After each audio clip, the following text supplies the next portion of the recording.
Members, the House is resumed. We're on the second reading of the Appropriation 2012-13 Supplementary Estimates Bill and the Imprest Supply First for 2013-14 Bill.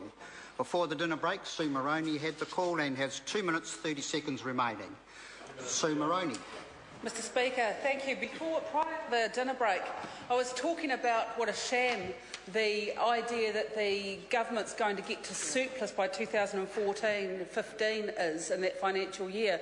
It's a sham because the New Zealand voting public thought they were being promised that the national government was going to do that by lifting economic performance and by economic growth.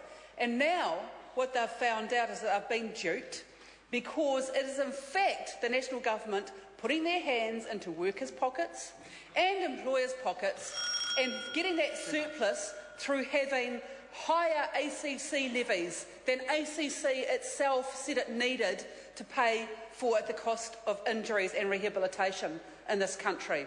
So it's a sham from the outset. And then I moved on to talk about how the OECD today raised concerns about the government's policies that were creating more inequality in this country and actually moving resources from the people who need resources to those who don't need it. And we saw that with the government's tax cuts. It was the wealthy people who did the best out of that, and it was the poorest people who struggle on a day-to-day basis to get by.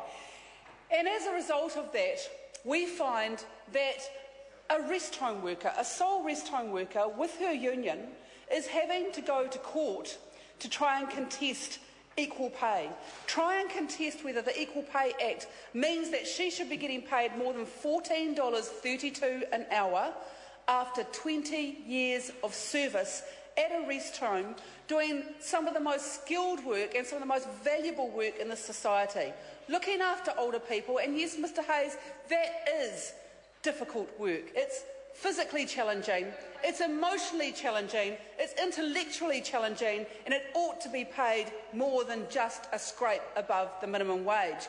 Meanwhile, the Minister of Women's Affairs has no plan to actually value low-pay work. And in fact, we had the Minister of Finance say that he thinks it's a good thing that we have low wages in New Zealand. He likes the idea, Bill English said, of having a 30% wage gap between Australia and New Zealand. He thinks that gives us an economic advantage.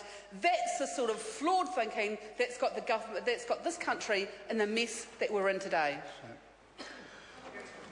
Speaker. Call John Hayes. Thank you, Speaker. Well, could I say to the last speaker across the House, Sue